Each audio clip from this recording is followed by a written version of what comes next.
Happy spring! We made it through another winter, and now my thinking and planning is about going eastward again. But before I go, there are a few places around home here that I want to check out, and Danny told me I should go to Shoshone, California. And he told me where I might find some old miner caves. So here we go.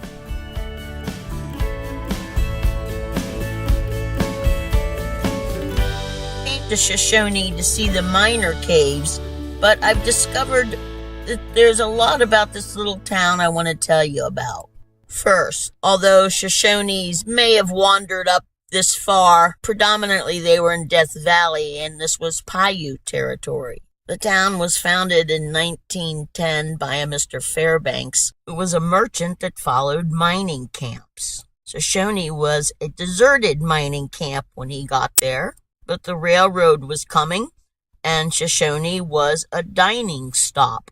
So he opened a boarding house. Fairbanks went on to other ventures, but his son-in-law, Charles Brown, took it and ran with it.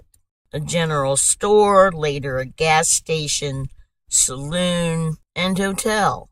And the town is currently owned and operated by a fourth-generation descendant of Daddy Fairbanks, and must have inherited his mercantile genes, because she has turned that town around and it's just hopping with tourists. In 1924, one of the original buildings burnt down. A 4-year-old died in that fire and was the first to be interned here.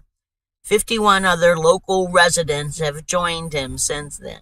The original gas station and general store is now the museum. The railroad opened up mining possibilities in Death Valley, but it also began to bring tourists into the area. So the town did very well for itself way up until probably around the 60s, 70s. I love these old photographs. Remember that road going down to China Ranch?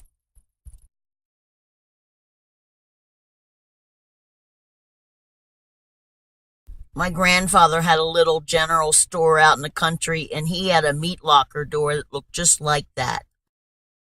There's also a fair amount of stuff on mining and ores and things. I'm not necessarily interested in that, but a lot of the mining was small potatoes. One guy and some of the famous Ash Meadows and Death Valley prospectors hung out in Shoshone at one time or another. This is the Tubb family. They were another mercantile family.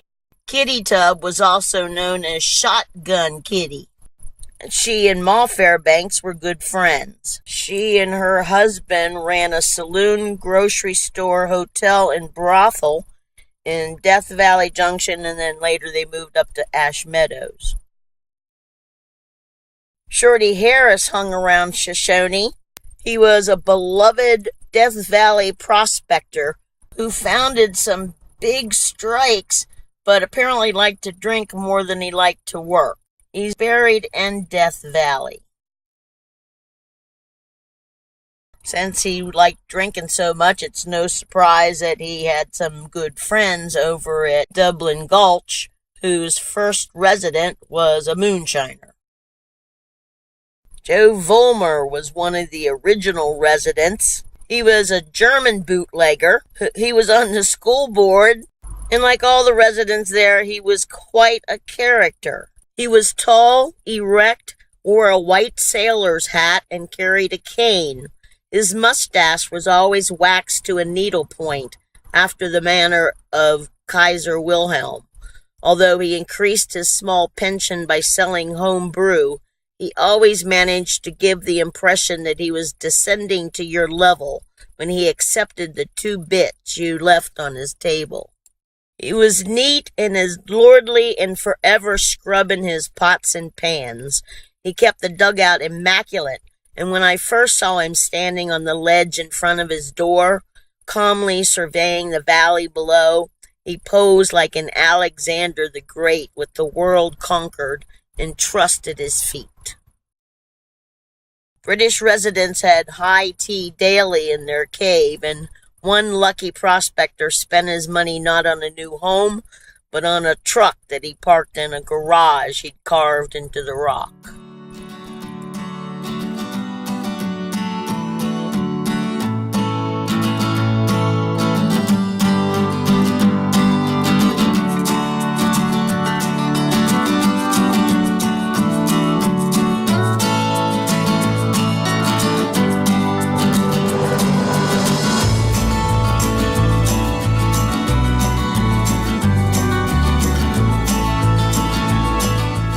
Cave homes were occupied up until the 1970s, apparently by a group of hippies.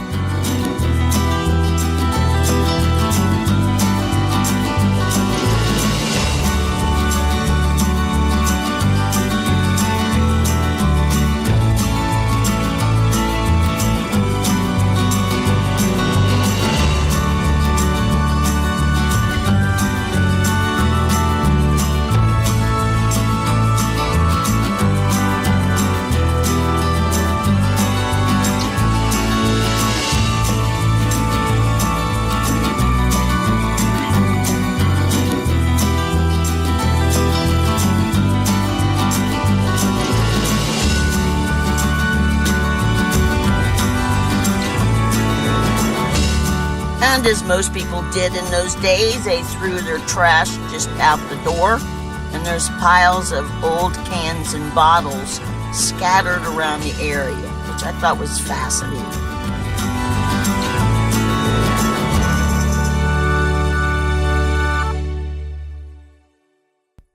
On the east side of Shoshone is this area that's been called Castles of Clay.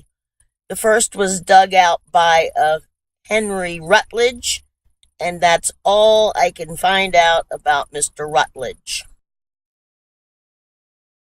Almost all of these are open, and you can crawl up there and explore if you want. I did not do that, but someone who crawled up to that one said it's just a tiny one room. You'd think they'd have added more to it if they'd have gone to all that trouble. And I read somewhere that this had been the home of Chief Tecopa, but it seems unlikely since he died in 1905. These really didn't get started until 1920s.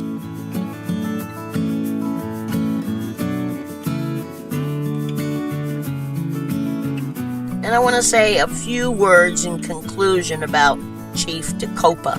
Tecopa means wildcat. He was a favorite of Pahrump, and Pahrump and Shoshone and Ash Meadows was his reign. He was chief of the Paiute, and he's buried in Pahrump. Chief Tecopa was a good prospector and owned a coveted claim which he refused to sell. Among the fortune seekers was a flashy dressed individual who wore a tall silk topper. The hat fascinated Tecopa, and he wanted it. He followed the wearer about, his eyes never leaving the shiny headgear. At last the urge to possess was irresistible, and he approached the owner. A lean finger gingerly touched the sacred brim. How much? All he got was a shake of the head. Failure only stimulated Tecopa's desire. His money refused, Cap, in his desperation, thought of the claim which the cunning of the promoters, the wiles of gamblers, the pleas of friends had failed to get. The owner of the hat, annoyed by Tecopa, decided to get rid of him. You take hat, I take claim. The Indian reached for the topper. Take 'em, he grunted, and the deal was made.